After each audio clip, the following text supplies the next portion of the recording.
Well, welcome. This is Wednesday evening, and of course, for those of you who are regulars and join us each Wednesday, you are looking forward to something really exciting, I'm sure.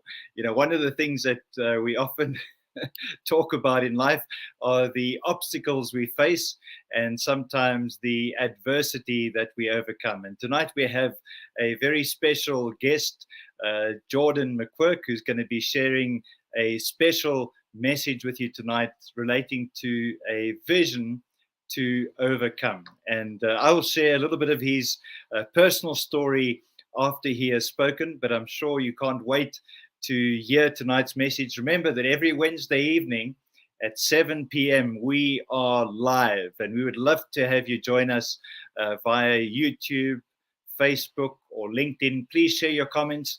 When you do, tell us where you're from so that we can engage you in conversation. Henny's going to be helping me with that this evening. So anyone who shares their comments online, Henny will be sharing your questions or your input, and we'll be discussing it. So we look forward to your engagement this evening.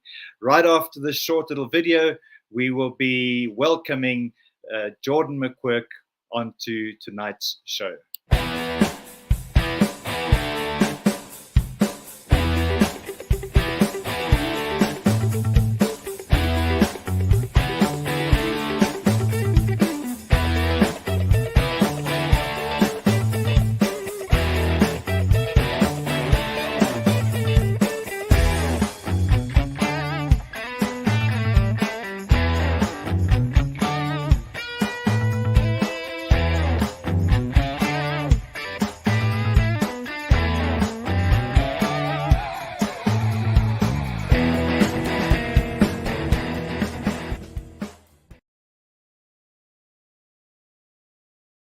Tonight is vision to overcome. Yes. So I came up with this topic. Basically, it's from my other first ever talk I did at a map training called Overcoming. It was just literally just my story, my life story, and what I felt on my heart to share tonight is that there's a vision to overcome. It's not just about overcoming, it's about seeing the possibility of overcoming the obstacle that is in front of you. And the great thing is that what Nelson Mandela once said, when people are determined, they can overcome anything, right? And to me, that's amazing, because that means like when you set your mind to something, you can overcome anything.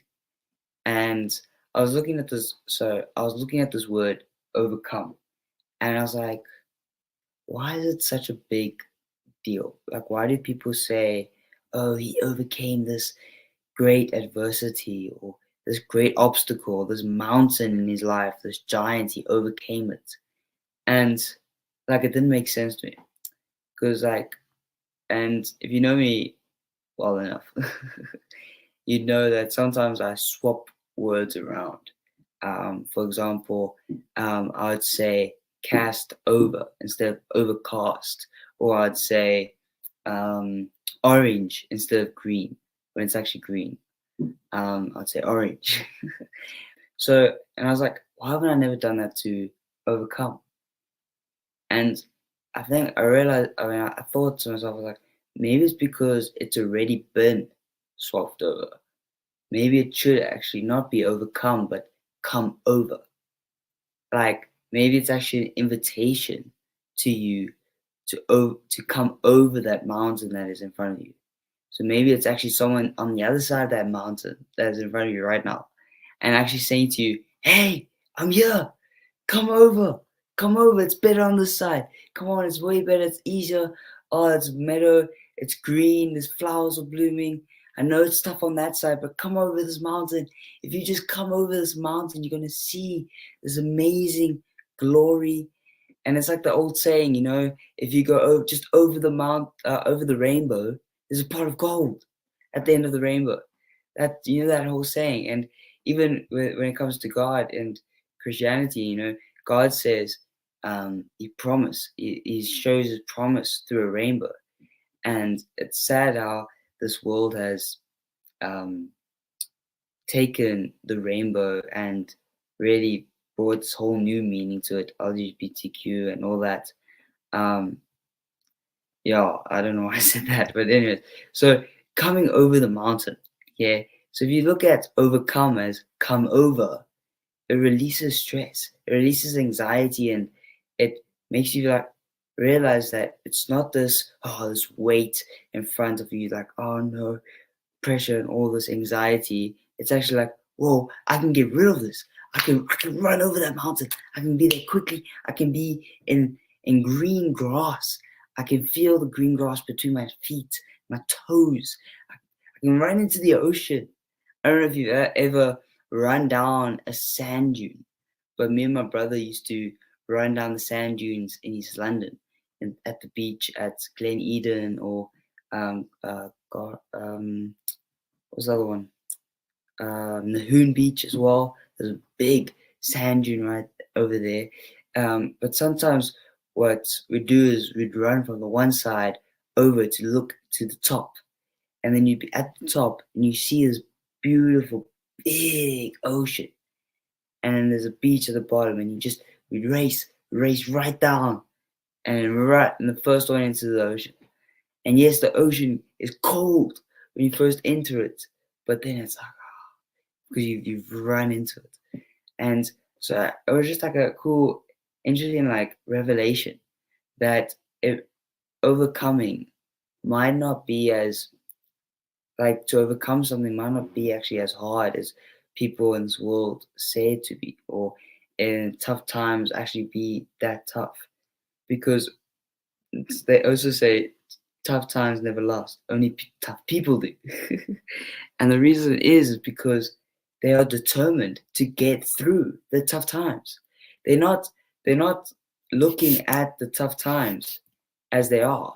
They're looking at the future of where they possibly can be, and they're looking to learn from this adversity that they're going through right now, and looking at the future of where they can be. And that amazes me, that we can, in the midst of our troubles, we can look to God and say, God, where should we be? Why am I here in this horrible mess of the situation? And then God will just be like, because you need to overcome this. Because you need to come over this place to get closer to me. So I'm putting this in front of you as a test, not to shun you away or to push you back, but to actually draw you in closer, to make you realize that it's with me that you have strength to get over these things. With me, when you keep your eyes on me. But yes, this mountain is in your way, but all you have to do is get to the top of it, and then you see me again. It's like when Jesus said to Peter, "Come, walk on the water." Peter said to Jesus, "If it's you, Lord, tell me to come and I'll come." And Jesus said, "Come." And he got out of the boat and he walked on water. And he walked almost halfway until he looked to the side and saw this big wave come. And he then suddenly sank. And that he didn't overcome the wave. He didn't overcome the sea. He partially came over it. He partially came to Jesus. He didn't come all the way. He came halfway. And that's why Jesus said, "You of little faith." I think it's at that time he said, "You of little faith." Yes, it is that time. "You of little faith." And so this is like, it was like such a revelation to me I couldn't like, this is the only way I could imagine it and describe it to everyone here today or tonight. And I just really hope you begin to look at your situations differently. So one of the best tools Map for Life has taught me is the vision board. And I know in the world there's some things saying that vision boards are actually wrong or bad. But actually, I think my dad might have even told you this already. But vision boards are actually true and actually biblical. And that God would say to Abraham, look at the stars, count the stars, you'll have more children. Count the grains of the sand, you'll have more. He gave him a vision. Okay, he placed a vision in front of him and told him, seek it, follow it. That is what I have planned for you. So if people tell you, vision boards are bad or looking at your futures, well, no, say no. I need to know where I'm going and where I am. I'm going to sound like my dad right now, but I need to know where I'm going and know where I am right now in order to get to go where I need to go. That is the whole purpose of overcoming something. It's not so that you can sit back and dwell in the past. My mom always used to tell me, like, don't dwell with this problem that you're in. And I'll be like, no, I need to understand what I'm going through and why I'm going through it, so that in future I don't make the same mistakes, so that I don't have to go through it again. So I learn from this problem that I was in, so that I can stay on the side with Jesus. I can stay on the side in the promised land, God. Preferably ask God first, what is He wanting you to look forward to? What is He putting in front of you to grab? What is He saying to you, come over this mountain to? Like, what is on that other side of the mountain that He's waiting for you to come over to celebrate with Him? What is it? And put that down. And put down that celebration place of where you're at, so that you can always focus on that when you're in your struggles and in your time, and just go for it. All right, I think that's all that I have. I just want to check my notes. I had to write this down because I would not be able to remember this. Yeah, the other thing I want to say is that it's significance. This is true significance. Is that it's not about success. It's not about going over the mountain to be successful. It's going over the mountain to be significant, because it's true significance when you're free of the past, when you're free of the anguish that you go through, and you start burning brighter, and you start living life to the fullest. Yeah. So that's my talk for today, for tonight. I called it Vision to Overcome. So I really encourage you to come over that mountain. See it as, look at it from the other point of view. Look at it as if you're on the other side of the mountain and you're happy that you've beaten this thing and you've overcome it. You may be asking, how can I talk about overcoming? I'm so young, how could I have overcome something in my life? Well, there's a story out there. Somewhere my dad might link to it in the description down below, to my story of why I feel the need, or why I feel like I can talk about overcoming. The other three key notes I want to leave with you as well is, to overcome, you need love, hope, and faith.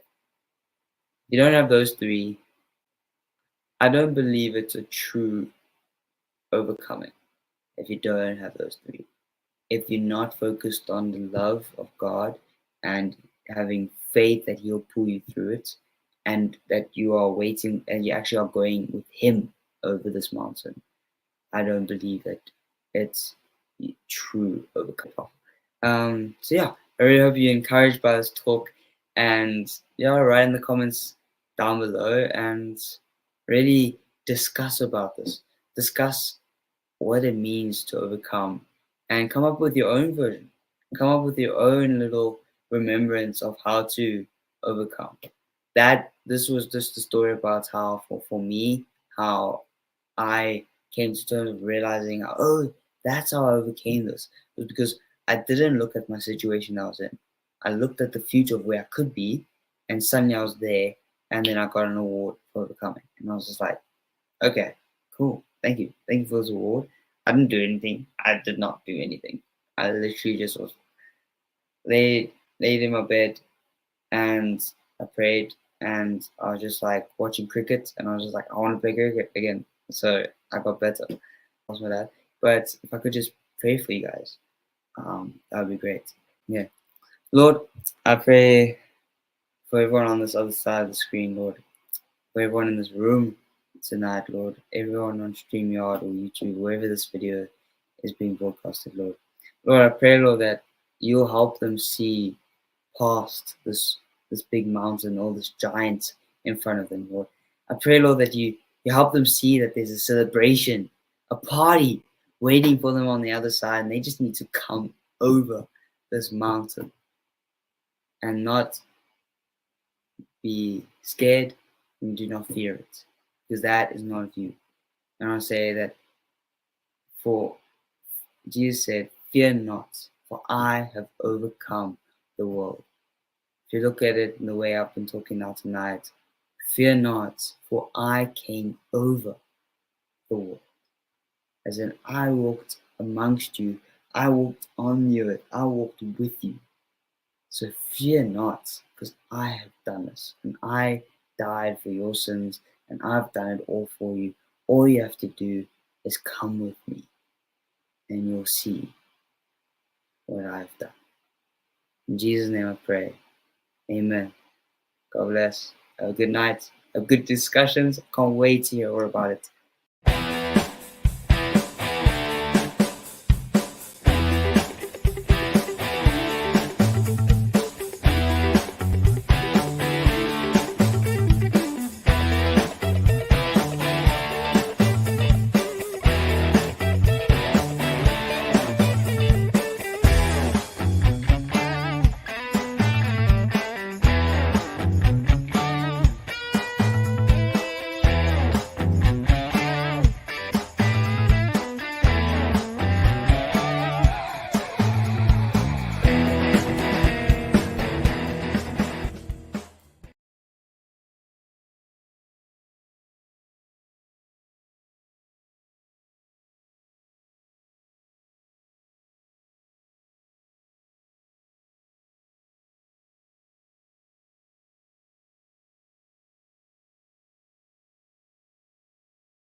Thank you so much, Henny. I appreciate that. It's wonderful to be able to hear someone from the younger generation sharing with us this evening, and especially when you hear someone who doesn't know the world without Map for Life. Jordan was born 2 years after Map for Life had begun, and so he has literally seen Map for Life in action since day one. And as he was giving his talk this evening, he talked about some of the things that he has overcome. And maybe I'll share that a little bit later on with you as Henny and I chat. There's also Yori and Jane and Delani who are busy working on getting into the studio this evening. But I'm going to welcome Henny first. And Henny, great to have you joining us this evening. Good evening. Thank you very much. I'm sure you've been watching the comments and know by now all the people that are joining us. I see we've had quite a few comments this evening. So I don't know if you want to mention some of the guys that you've seen, or if you can see it on your screen there at the moment. I can see it on screen, yes. So Rose from Harare, Zimbabwe, Norman from Gaborone, Delmarie, somewhere from South Africa. I see Paul has jumped on here as well. And everybody, Master is here as well. Welcome, Master. Keep the comments coming. We'll have a look at it. And if there's anything you want to ask or want to add, please feel free to add. Thank you, Paul, for telling me there was no sound. I appreciate that. It's always great to have you guys joining us in the side there, and it's wonderful when you are so excited about speaking to your listeners that you forget to unmute your mic. So tonight we're going to be just talking a bit about the subject of overcoming, which Jordan has introduced. But before we do that, Henny, maybe you can just quickly tell us something about your story. I believe that you are currently putting together your first book titled Map for Life Is. So tell us how it's going. Tell us some of the thoughts that are coming to mind as you've been working on this essay that you're busy with.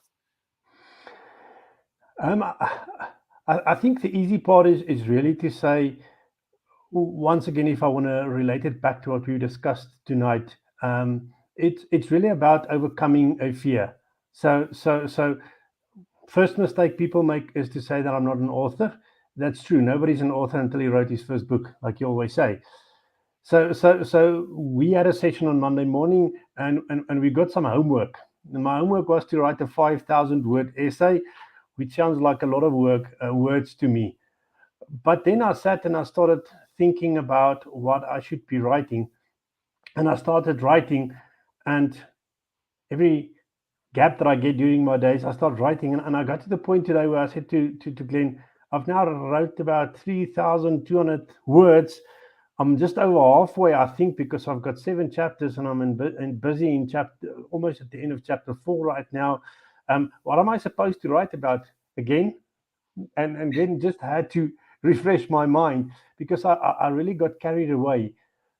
But I think it's also very relevant to what we're saying. It's coming over the fear of what should I be writing. And if you start putting something on paper, if you start writing, it feels like it just flows. I wasn't sure I was going to write. I just started the process. Like the first step in a 1,000-mile journey is just that first step. And I've taken the first step and it's just flowing. So I'm not seeing the book yet. I'm not that far down the track yet, but I'm writing and I'm hoping to have it done by the weekend. So happy to share it with anybody that wants to see it.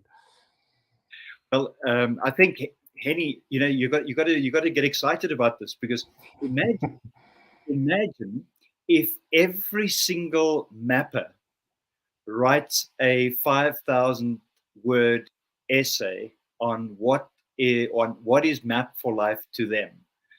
Because you see, every single one of us has our own unique story, our own unique journey.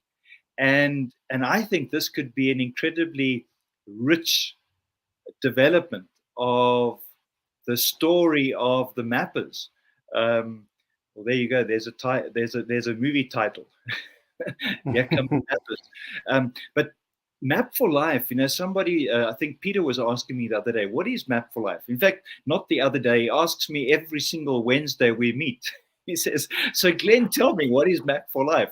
And the last time we were together, I said, Peter, Map for Life is a never finished puzzle. It's just puzzle piece after puzzle piece after puzzle piece. Every single person who engages with Map for Life adds a new dimension. I mean, just when I think about the translation work that you've done, there's the Afrikaans puzzle piece, there's the Dutch puzzle piece, there's the Swahili puzzle piece, there's the Zulu puzzle piece that Delani's working on, there's the Arabic puzzle piece, the Malagasy puzzle piece, the Punjabi puzzle piece. All of these pieces are coming together, and I'm excited by that. And it's people like you that are making that happen. And you know something? I think the topic tonight, overcoming, is one of the most important things that we need to overcome, is the temptation to rush to and grab the first excuse that comes to mind for not doing something. What are your thoughts on excuses, or the disease excusitis? I've heard of excusitis, victimitis as well. Um, I think that's the easy way out. That really means that you don't have the vision. That there's nothing bigger driving you. And Jordan was very clear in what he said regarding significance. Um, Map for Life is a vision that you started, and there's a lot of people that bought into that vision. People doing something, and we're talking about the translations. I'm just the starter of it. I've got a wonderful team of people that make the wonderful videos and that double check my Afrikaans and corrects a few things. They also forming part of the bigger picture. So I'm not the expert. I'm just the guy that keeping everybody together. But all of that means that we all share the same vision as you do, and by doing what we're doing, we're building something bigger, which means we are significant, which means that this big vision we've got is going to become just bigger. The people that's not joining in, the people that are finding excuses, not getting to it for whatever reason, I don't have the time, I don't have the money, I don't have electricity, whatever, those people have not bought into the vision yet. Map for Life is a lifestyle. You're either in or you're not in. If you're not in, you're going to find excuses around in every bend not to be able to do things. If you are in, you know you're unique and you're special the way you are, and you can do anything. Even if you're just the starter or the coordinator that holds it together, you're still doing something because that's also needed. But we all have I our think we need special the talents. spark. Eddie, you Yes. just said, we need the guy who rubs that flintstone together and causes the spark, the one that ignites the passion in others. And I think you've done that remarkably well. And as you say, it's a team thing.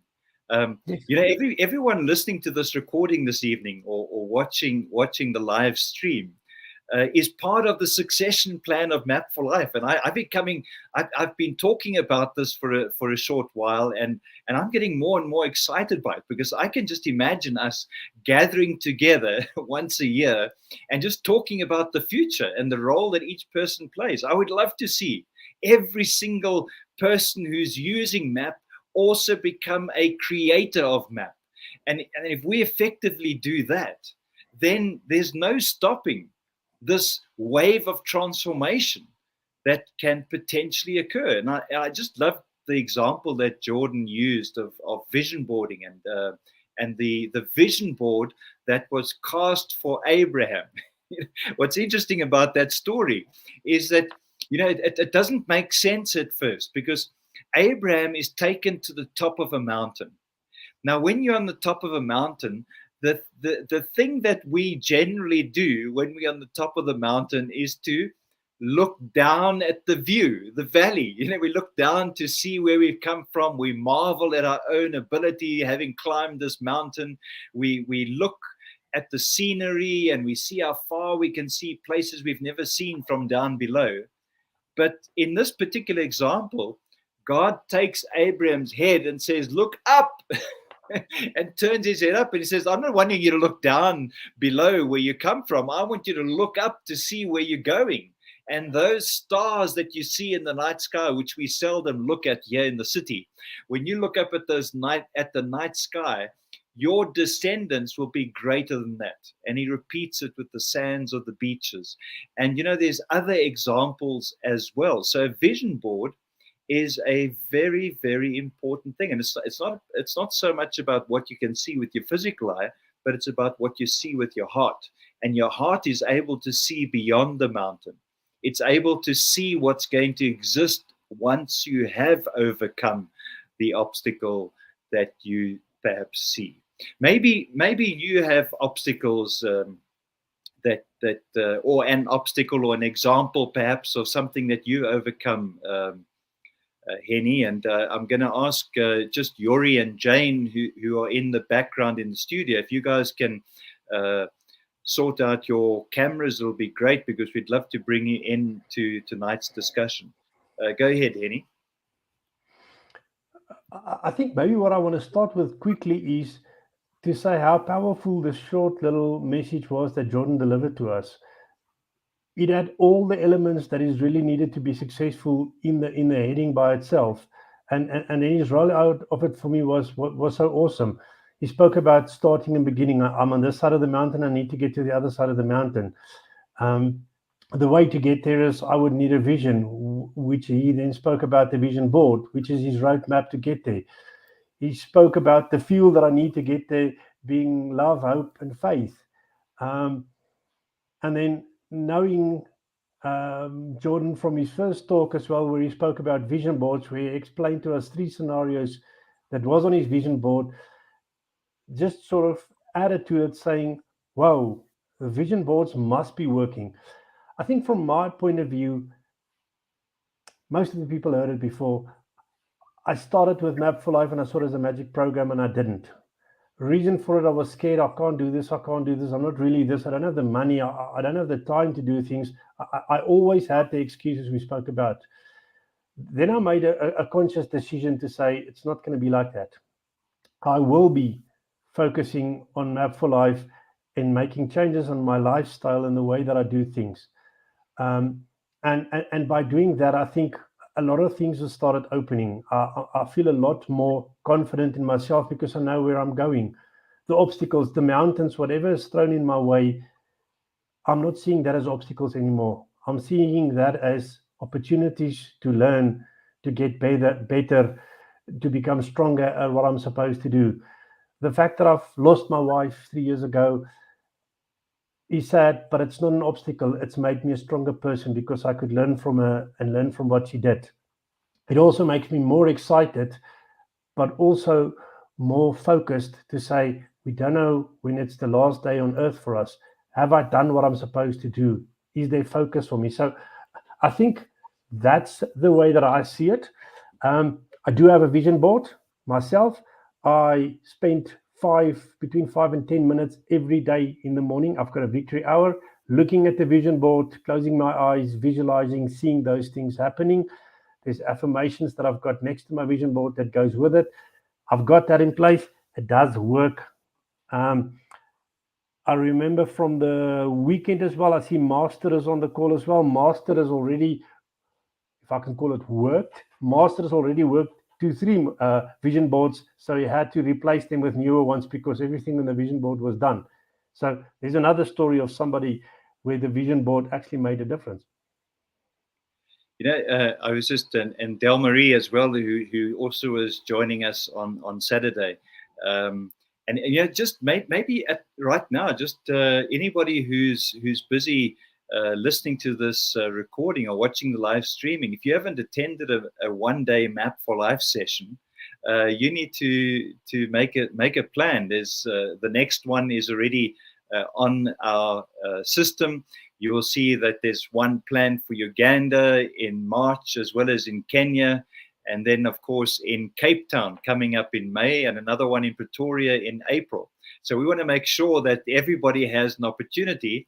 And of course, they're trainers all over. So please get in touch with us.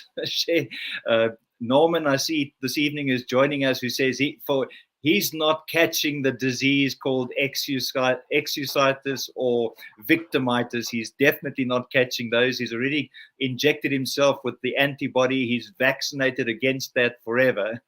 So, Norman, we are excited that you've got that vaccination, my friend. And of course, if you need training in Botswana, then Norman's your guy.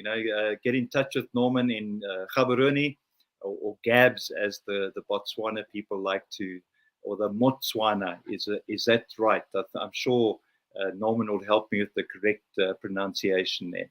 But great to have your input this evening.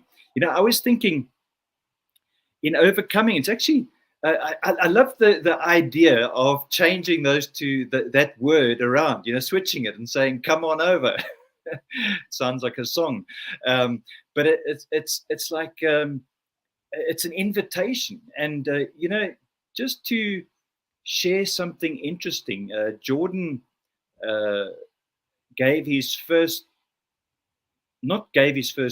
together his first vision board after he'd had quite a major operation. Now, I'm not going to go into a whole lot of details, but I think when he had this major operation, it was somewhere between the 25th and 30th time in hospital. Okay, so you can imagine. And he was only about 11 years old at the time. So we know what the inside of a hospital looks like, and certainly Jordan knows what it's like to be there. And he was busy recovering from a serious operation that he had in April 2012. And shortly after July that year, we went over to the United Kingdom. But what was interesting is in June, I wrote a short paragraph in the 2013 Map for Life. And I wrote there that Jordan is an overcomer. In July, we go to London and we do one of the tourist things. We visit Windsor Castle. And as we're exiting the castle, they've got the souvenir trap. You've paid to enter, but when you exit, you've got to pay another fee because now the souvenirs are there. And Jordan spotted these coat of arms, and there was one that had his name on. So it was, you had to have that. And he bought this coat of arms, and inside there was a short little description of the meaning of the word Jordan and what it meant. On this little plaque, it said, "When knocked down, I rise again." I mean, that was just an amazing thing. So he immediately loved what it had to say about the name of Jordan. And then what was interesting is in September that year, we got a phone selected for a particular award at the school. Of course, we didn't say anything to Jordan, but I'm getting my dates mixed up. In September, Jordan decided, after we had a little chat, to put together a vision board. And inside this vision board, right on the top center, he had a picture of a trophy. Now you got to realize that Jordan has been at home. He hasn't been at school. There's absolutely no way that he's going to qualify for any kind of trophy. Yet in October, the school calls us and says Jordan has just been selected for a special award. And I was sitting in Namibia on the 4th of November listening to a live broadcast where Jordan was receiving the biggest trophy that we've ever received into the family in front of an audience of 4,000. And it was titled the Overcomers Award, that had only been issued 5 times previously. And the time that the last person had got it in the year 2006, which was 7 years earlier. So it was just an amazing thing to see how all these different things came together. And because of what he has been through in his life, he can speak about overcoming from a point of understanding.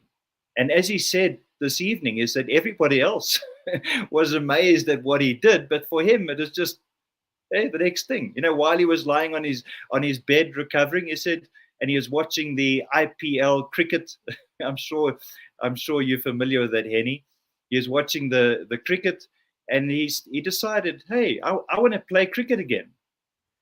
And just by having the vision and putting these things down in the vision board, he was able to. I mean, he won something which was impossible.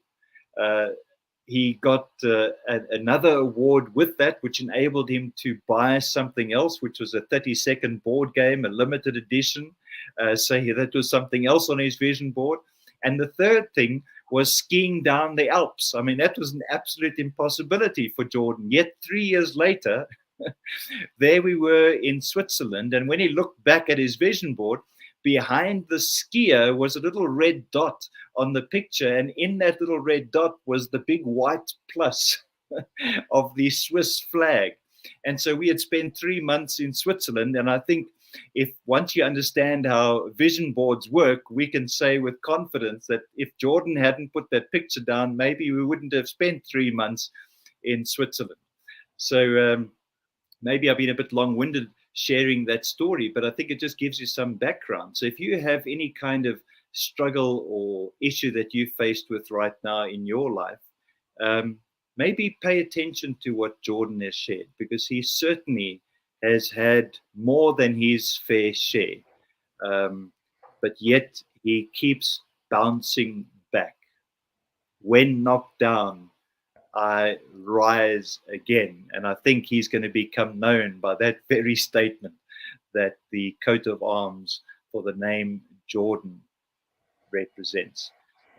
Any, I don't know if that story has any relevance to what you've been thinking, but maybe you've got a question, or perhaps somebody has commented. I see Del Marie's been writing a few things down there. Great, by the way, to have people's comments coming through. Yeah. So I've also looked at it. Del Marie says she also has a vision board. What I love is she's referring to Map for Life as her assistant, which means that Map for Life is with her every day. She's also saying that the Saturday course is the most rewarding and fulfilling course. But she's also mentioning something very important: the online sessions, the things we're doing right now. Those are the kind of things that's just an added blessing. For me, it's the inspiration. It's the extra log that gets put on the fire. The fire is burning and it will never burn out. It's just that extra log there to make sure that this fire will not die. And I think that's what these sessions are adding. People start inspiring other people, and we all get even more excited. So Hey, yeah, Henny, you've just highlighted something important. I mean, you're going to be speaking at the fireside moments at our MapCon on the 1st of April. And just remind me, what is the title of your talk? I think we need to tell people about this. Just tell us the title, like a little teaser, so that we can all be looking forward to the session. it's called 18,354 of the missing puzzle piece. Well, I think that everybody is going to be wanting to find out what is the missing piece, and this will happen on the 1st of April, 2023. And for those of you who are thinking this is an April Fool's joke, if you do, you're going to miss out. What's also exciting is we have Norman, who's going to be joining us. He's actually on the been posting comments this evening. Norman's going to be joining us from Botswana, and he's going to be talking about releasing releasing the leader within, or something to that effect. I sent it out earlier today, but I'm really looking forward to Norman's talk as well. So he'll be here from Botswana on the 1st of April. I'm trusting that those of you who are listening have already diarized this. So from 9 a.m. to 1 p.m. on the 1st of April, we're going to get together for an absolutely incredible session. And by the way, it's called Fireside Moments. So Henny was talking about fireside there. I thought I can't possibly pass up this opportunity. We've all sat next to the fireside and talked about things. And you know what's interesting, Henny? I'm just remembering the many stories that were shared. You know, when I was growing up and we went to our beach cottage, it meant we went to a place where there was no load shedding. There couldn't be any load shedding because there was no power. We went there, we took our gas lamps, we took wood along, we had barbecues every night with an outside fire. We had candles, we did all those kinds of things. And it's probably the most amazing memories that I have of my young childhood days, sitting around the fire, listening to the old people. And when I say the old people, I think my dad was many years younger than what I am right now. My grandfather was probably my age, but they used to share stories of amazing things that happened in their life where they actually overcame adversity. I wonder if you have a story that you can think of that maybe a friend shared with you around the braai, or maybe from your grandfather or grandmother or something of that nature. I'm trying to think of something and I'm not getting to anything. The only fireside story that I can remember was when I was in standard 8, grade 10, I think these days. I went to the Kruger Park with a friend for a weekend, and we sat next to the fire, and I met two young ladies at that point in time, which I only met there, and we sat around that fire talking until about 1 o'clock in the morning about everything and how we would overcome things. And the funny thing is, I think story wise, believe it or not, I was so shy in school that I couldn't speak to girls. So uh, it was just very difficult. And when I spoke, it wasn't a different voice. It wasn't my voice. I was always trying to be or talk differently, wanted to be something else. Um, and then I got into this stage of my life where I became a student. Now, I told my kids one day, you are a human being and you become a student, and then you will become a human being again, because a student is not a human being. I think in that student stage, I just overcome everything. I think I just decided to be wherever I need to be. I decided to stand up for myself and say, now it's the time to do something. And now I'm talking too much. So I can't stop talking anymore. People have to quiet me down. But no, I can't really think of anything. I just thought of something very interesting about what a vision board really is. Um, and it was the nicest definition that I saw. But a vision board is a preview of you living your dream. So if you think about it Preview. that way, Like, if you think about it that way, and that's what I'm trying to do, is to sort of feel and imagine. And it would be so nice if, and it is coming, I guess, where technology is going to evolve to the point where your vision board is not going to be something that you look at. It will become a 3D kind of thing where you sort of live in your vision boards and you can feel and smell and everything. It must become so real that you're actually feeling like you're doing it. And I think virtual reality is touching on it, but yes. I was just thinking when we were around the fire, because we were at the beach, and the majority of activity revolved around the sea and fishing and so on.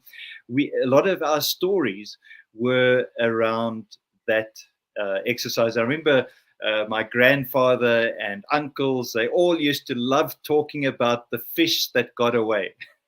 That was one of the things they used to love talking. But at the same time, while talking about the fish that got away, they would tell us about the secrets that they learned in terms of fishing, where the best fishing spots were. And that information was passed down from one generation to the next. There are places that I go fishing when I visit the Eastern Cape because of the stories that my grandfather told me. In fact, they even had names for the different outcrops of rock. And we would be able to go to these different places and go, and we would reference them. It was like a special name. And when we talked about this name, it was almost within our family. Other families didn't know these names. It was like kind of we were speaking code. But when we spoke about those names, they had meaning, because attached to each of these places was a story.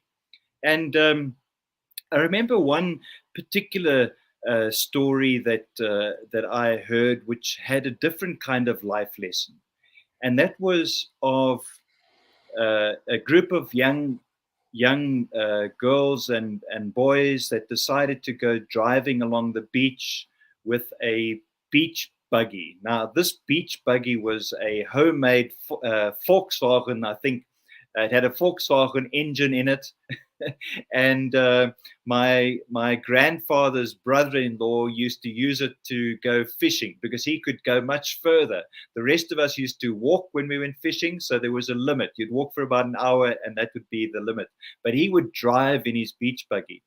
But one day, a group of young people took this beach buggy and they drove off along the sands of the Eastern Cape. And at some point, they overturned this vehicle, and one of the kids died as a result. And that message was passed on. And just when my son was when Joshua had his wedding, I got to see my one cousin, my mother's cousin again, and he talked about something absolutely fascinating. It was his father's beach buggy that was used in this particular trip. And he said he was walking along the beach where this accident had occurred some 40 or 50 years ago now. And while he was there, he picked up something significant that was related to that event, which is just an amazing story. And so, when I listened to that story being told, I realized the dangers associated when you mix alcohol and girls and guys as teenagers on the beach. And so, as an adult, I have a message and a responsibility to pass that on so that my children or my grandchildren don't wind up in a similar circumstance in the future. And I think it's lessons like that that kind of just really stick with you because they have personal significance and it impacted the family in a very significant way. So that was one, and of course there are many other stories. I think the stories I remember were all of the wonderful fishing stories that were told and the farming stories and so on. But that particular one really stands out for me.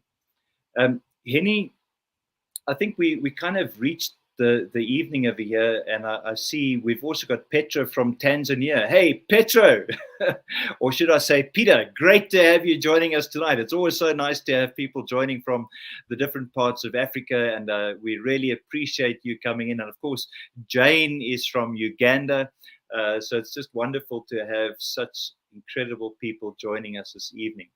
I see Norman likes your comment there about your vision board being the preview of you living in your dream. You've just coined a new phrase, Henny. I think your next book is going to be a book of quotes by Henny, the New Forest. The New Forest. Is there a last thought perhaps that you would like to share? Maybe those of you who are listening to the live stream this evening, is there a question that maybe you have, or perhaps a thought that you would like to share? Henny, over to you. Yeah, while they're writing us some questions, I think the key thing that came out for me as well was the language we speak.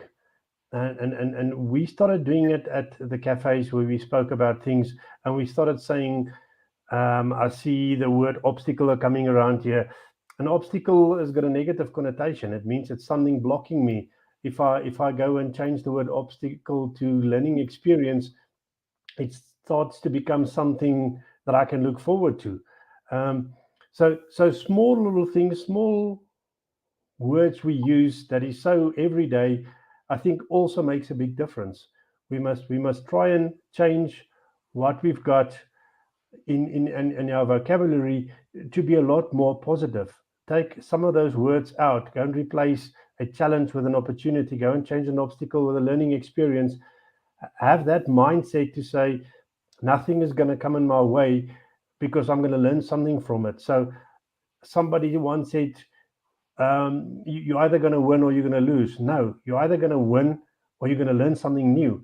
And that becomes a mindset change in your mind. And if you start thinking that way, I think you will grow. Things will start happening for you because you will start believing in yourself. You've got everything you need. It will just make you a stronger person, and you will start believing in yourself a lot more. I put something there on the comment section a moment ago, and that was, the whole idea that this come over is actually an invitation. So, what I just pictured for a moment there is that anybody in a place where they are wanted, or they feel like they're faced with an insurmountable obstacle. I remember, what is that saying? The unstoppable force meeting the immovable object. What happens when you have that situation. I think sometimes people find themselves between a rock and a hard place, as they say, and all of these sayings are actually traps. It's words that we speak that place us in a trap, and this idea of seeing those things as an invitation to grow, an invitation to stretch, an invitation to demonstrate what you're made of, an invitation to become all you were born to be, an invitation to do things differently, an invitation to see things differently. I think that the questions that we ask ourselves are producing the results that we receive. So if we don't like the results that we are receiving or the results that we are experiencing in life, we just need to change the question. We're going to change the words, change the vocabulary. And when we do that, we're going to begin to see a different and more exciting future. Master and Peter have made a comment there. I don't know if you can read those from your side, Henny. Maybe Yes, you I can can. comment on something there. Yeah, Master says one of the greatest attributes of Map for Life is the flexibility of words. True. And then Petro, come over, don't stop. I like the way Jordan explained and expanded the word overcome. Yeah, I agree. The word overcome, swapped around as come over, is really an invitation to us, an invitation to grow, to learn more.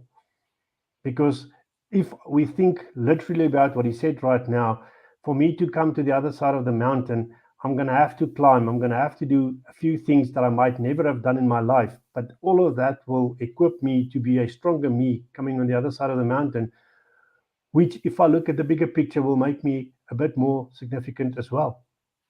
Well, Peter, I'm expecting that between you and Dr. Yona, you're going to invite me to come over Mount Kilimanjaro and come and visit in Tanzania. We're going to come there. We're going to ignore the mountain. We're going to come and do something in Tanzania, because if I just think of the possibilities that lie in the land of the Serengeti, the whole world comes to see what the Serengeti holds, this place where people can just roam on their own, where animals are plentiful, where opportunity is endless. I want to come and visit your land. So invite me. Tell me to come on over, and I will come to Tanzania. It'll be wonderful to be there. Certainly look forward to catching up with all our members in that country. Henny, you've been doing a little bit of work on the Dutch side. I trust that that's going to manifest into a trip to Holland. Maybe we will go and visit. We have a trainer in the place called Den Haag, The Hague, one of our trainers there. So I think we need to talk to him and maybe get him to assist in fine-tuning the Dutch translation. Maybe he's bold enough to speak a little bit of Dutch by now.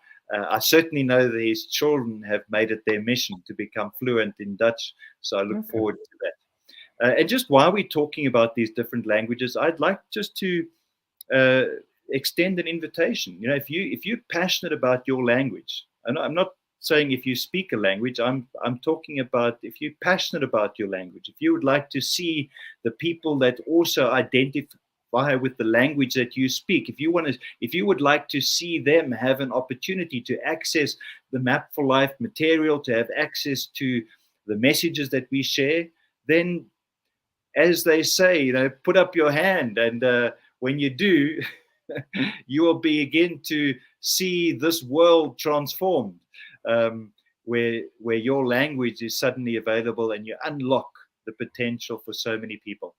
It's been wonderful sharing tonight. Henny, thank you so much for your input. Thank you to Del Marie from Pretoria, South Africa, from Peter from Dar es Salaam in Tanzania, Master, who's also in the capital of South Africa. I want to see who else so we don't leave anyone else. Norman from Gaborone, Botswana, Jane from Kampala in Uganda, Paul, he's just down the road from where I live, so nice to have you there, Paul. Rose from Zimbabwe, and if I've missed anybody, it's been just wonderful having you join tonight, sharing with us. It's always a joy to have you input. Henny, thank you so much. A last word from you, and then I'll just pop a closing video on, and it'll be a case from my side. Good night to everybody. We'll let Henny close tonight's session. I'll close with a very short quote that I might have used before. Stop running east to see a sunset. Great. Thanks, Henny. Good night, everyone. Cheers, everyone. The key to a meaningful and successful life is knowing where you are, knowing where you want to be, and how to get there. We all need a map for our lives. Map for Life empowers people from across the world to pursue their God-given purpose with passion and perseverance for life. Map for Life is a personal development program and network that empowers people to realize and develop their unique God-given purpose by means of its structured methodology and interactive learning experiences.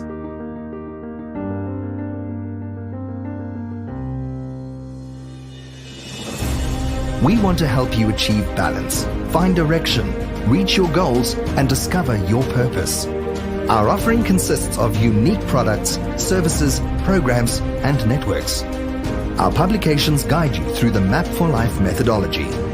Basic, standard, advanced, and mastery workshops are designed to equip you to identify, reach, and realize your purpose.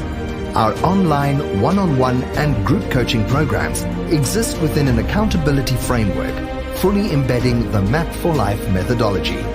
Map for Life creates a dynamic environment where purpose-driven individuals can plug into a global community and experience functional networks designed to share with, learn from, and inspire one another.